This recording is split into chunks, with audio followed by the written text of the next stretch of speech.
Tavern Takeover. Alrighty, so it is going to be the hunter. It is going to be the hunter coming out, and we're going to see this hunter versus handlock matchup and tracking hyena, river crocodile. I mean, do you keep it tracking? Just for the turn one play? Is there what are you thinking here? What exactly are you looking for when you hold this tracking? What card is your ideal? Hunter's Mark. Hunter's Mark is certainly what you want to be finding, because if you don't know it's handlock and you're queuing into a random warlock, it's a much different kind of keep that you're going to be forming.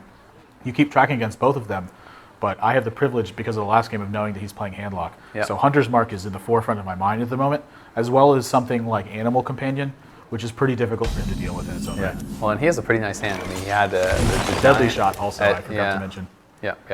Oh, well, okay, this seems like a tough one. I mean, all those, Unleash and Savannah Highmane. Unleash, we talked about it obviously being worth a lot less against the handlock, so I'm going to go with the Highmane. It definitely makes sense against the handlock. If you didn't know that he was playing handlock, would you have considered going for Unleash? Like if you thought it might be Zoo, would you have had to come for the Unleash? Going against Zoo on turn, or going against a random handlock or warlock on turn one, I'm taking Unleash there every single time. It's critical to being able to dismantle Zoo decks. But again, I'm in the position, fortunately, of knowing that he's playing handlock. Making a very big difference there already, knowing exactly what he's playing, because that would have already been a pretty huge change. So now with this turn two, weighing the pros and cons here, of just going for the steady shot versus the tracking, for example. Do you think that you just have to? To me, okay. So you're playing the tracking now.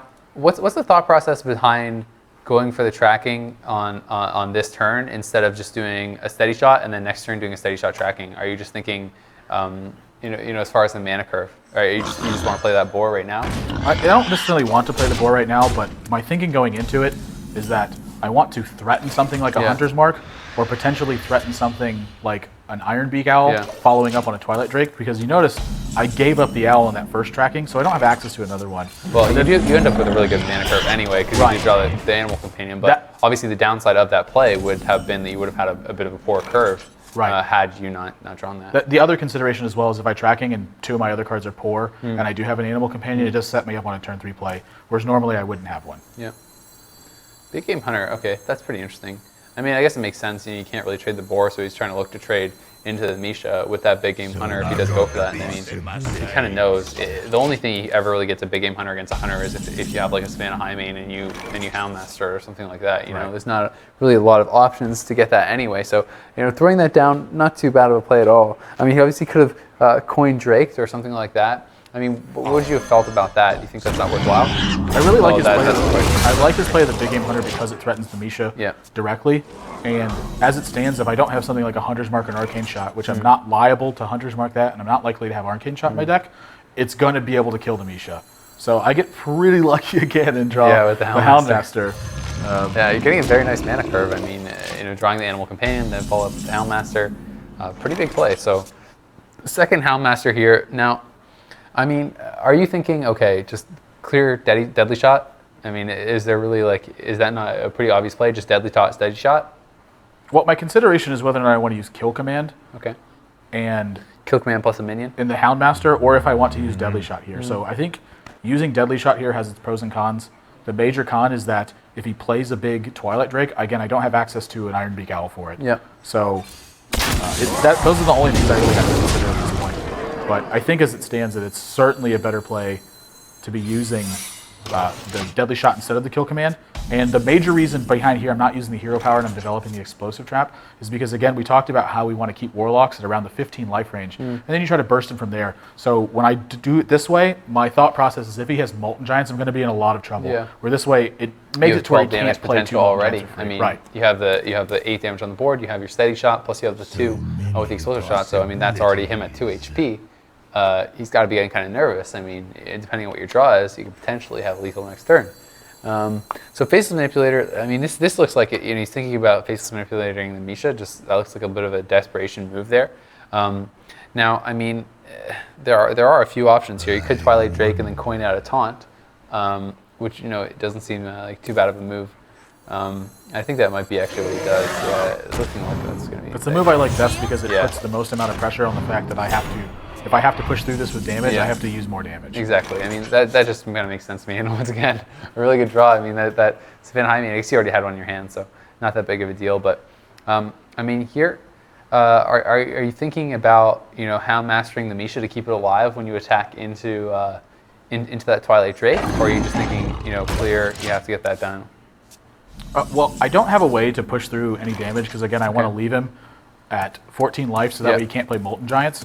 So I'm just letting the Misha sit back and do what it does, which is kind of absorb this attack here. Okay. And then the plan is to counter attack with the Savannah High Main and keep his board clear. Okay. And since I have a second High Main to follow this up, it really changes pretty much the dynamic of that last entire turn. Say I had drawn anything other than a Savannah High Main or a Hunter's Mark in this spot from that draw, because I already have the Savannah High Main in my hand, it may change the way I choose to attack or even approach that turn coming in. But as it stands, I think that High Main is by far the best approach in terms of how to actually kill my opponent. Interesting. Now, I mean, looking at the board here, when do you start to think about, do I Shadow Flame? Do I Power Overwhelming Shadow Flame? I mean, he has a lot of options here. He has the Soulfire. He has, the Shadow Flame. He has a lot of different ways to go about this. You can Faceless Manipulator your High Main. You can Faceless Manipulator as Taunt. There's a lot of different options here, and I mean, this seems like a pretty tough turn for Reynad because there are so many different options. I mean, there's lethal on the board, so he has to be pretty nervous about that, especially if you had a silence or something like that in your hand. If you draw a silence for the taunt, then he's dead. So he has to start doing something. But I mean, what do you think makes the most sense here? I mean, it looks like he's going to go for the Soulfire and the Misha, and then perhaps trade into the Houndmaster. And it looks like, yeah, so Houndmaster and then the Mortal Coil, I'm assuming, to finish that off. I really like this Soulfire play because what it's done is it's reduced my board position as much as it reasonably can. If he kills this Savannah High Main, he's got 2 2/2s that he has to deal with afterwards, and that's not the kind of board position he wants to be facing. He wants to be establishing a very big presence on defense and then making a press for the win otherwise. So doing something like Faceless Manipulating the High Main here is an extremely risky play because it leaves you so vulnerable to a counterattack because the High Main's already going to be dealing 6 damage. So he has to clear out the Misha, he needs to clear out the Houndmaster, and then he needs to also continue to get his defenses up. So the major thing that he's thinking about is what this trap is going to be also. So if this is Freezing Trap, he's not able to actually attack this Savannah High Main. It's going to go back to his hand. He's not able to attack me either. So what this trap is a big concern for him at the moment, and it's also the reason why I like fortifying his defense instead of trying to kill the High Main and then clearing out the board afterwards. Yep, makes a lot of sense. And it is going to be that quick trap, obviously, bringing him down to 12 HP, but he doesn't have any of those Molten Giants yet to be able to kind of take advantage of his HP getting down. And I mean, that Hunter's Mark, quite a nice draw. I mean, that's a big buff. They're going to be able to take down 1, and I mean, now here, what do you think? Were you thinking about Hunter's Mark plus Kill Command? Or are you thinking that you need to save that for a Giant, or just you want to Kill Command his face next turn, things like that? I mean, are you just trying to look for the kill right now? At this stage of the game, I'm a little less fearful of Molten Giants because if he has them, he can make them free with his hero power. So when I leave this as an 8/3 and choose not to do anything else with it, it's because this counterattack leaves me with 2 2/2s after. So I'm able to put a lot of pressure on him.